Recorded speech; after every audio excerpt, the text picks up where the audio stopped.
Selamun Aleyküm. Bismillahirrahmanirrahim. Vessalatu vesselamu ala Resulina-Muhammadin seyyidil evvelin ve ahirin. Meded ya Resul, meded ya Sadat, meded ya Müşahir.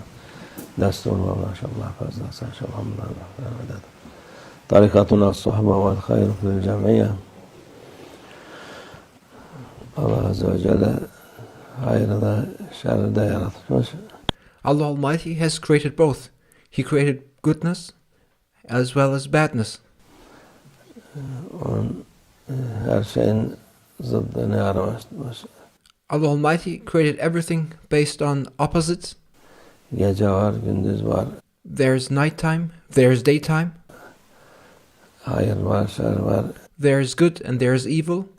İyilik var, kötülük var. There's goodness and there's badness. Taat var, masiyet var. There's obedience to Allah Almighty. There's disobedience, sins. İnsanın aklı olan insan hayırlı olan tarafta olur. And it is up to us to choose which sides we are on. And those who have a mind and those who can think reasonably take sides with goodness. Hayırla beraber olur.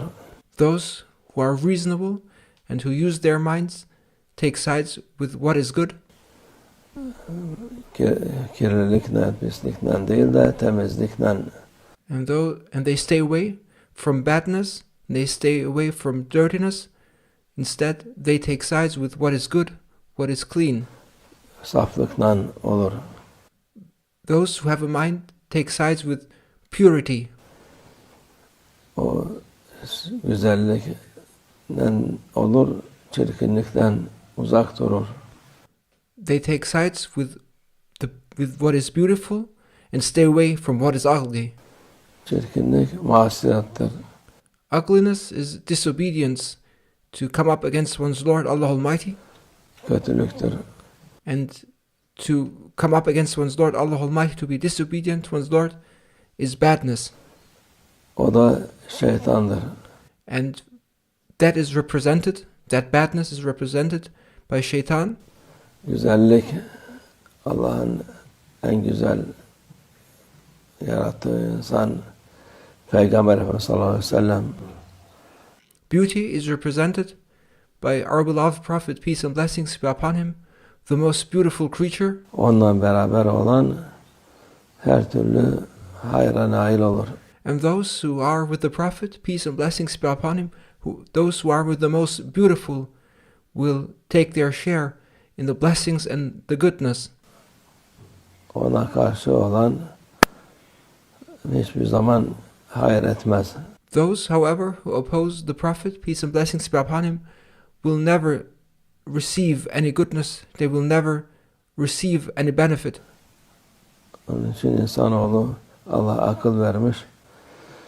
Allah Almighty has given humanity a mind to think. İrade vermiş. And Allah Almighty has given humanity a will to decide. Güzel olanla olun. And we are tasked by Allah Almighty to decide and take sides with those who are beautiful, with what is beautiful. Güzel şeylerle olun. Çirkin, kötüyle olmayın. Onlardan uzak durun. Be with those who are beautiful and stay away from those who are ugly and bad. Allah Azze ve Celle cennete davet ediyor diyor sizi. Allah Almighty invites you to enter paradise. Şeytan sizi fakirliğe, üzüntüye, kötülüğe. Shaitan, however, invites you to poverty, to sadness, and to depression. Her türlü yaramaz şeye davet ediyor. Shaitan calls upon you to follow him to all kinds of bad and useless things. Ondan uzak durun diyor.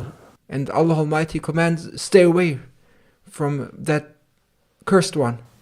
Ama nefes iyilikten daha fazla kötülüğü, çirkinliği, pisliği ister. However, the ego is inclined toward badness, towards what is ugly, and the ego prefers what is bad over what is good. Nefsine uyma. Don't follow your ego. Nefsini terbiye edebilirsin. You can train your ego indeed. Nefsine hakim olabilirsin. You can control your ego. Onun için daima ötekisi daha nefsine hoş gelse bile sen nefsine uyma, nefsine. And you should always make a struggle and show an effort to come up against your ego, and you should do the opposite of what your ego desires. Even if certain things appear to be pleasant to your ego, don't do what your ego desires. Sen kendine uydur. Make your ego follow you. Hayır yoldan, güzel yoldan, güzel insan. And be steadfast in following the way of beauty, and to follow the good ones and the beautiful ones. Olan Peygamber sallallahu aleyhi ve sellemin yolundan git. And do not follow your ego, but follow the way of our beloved Prophet, peace and blessings be upon him. Kurtulursun. And that way will lead you to salvation. Öteki türlü hayır etmezsin. Any other way will not lead to any benefit and to no blessing. Sonunda hayır olmaz. Allah muhafaza etsin. If you follow any other way, you will end up in something that is not good. Allah hepimizi doğru yoldan ayırmasın. May Allah Almighty make us be steadfast on the right way, and may Allah Almighty protect us from going astray from the right way. Güzeli görelim. May we see and recognize and realize what is beautiful. Güzeli güzel olarak görelim. Çirkin olarak görmeyelim. And may we recognize beauty as beautiful, and may we not consider what is beautiful as ugly. Nefsine uyan güzeli çirkin olarak görür. Those who follow their egos, they see what is beautiful, but they consider what is beautiful to be ugly. Çirkini de güzel olarak görür. And those who follow their egos, they consider what is ugly to be beautiful. Allah muhafaza etsin. May Allah Almighty protect us from such a state and from such a point of view. Allah tevfik. El Fatiha.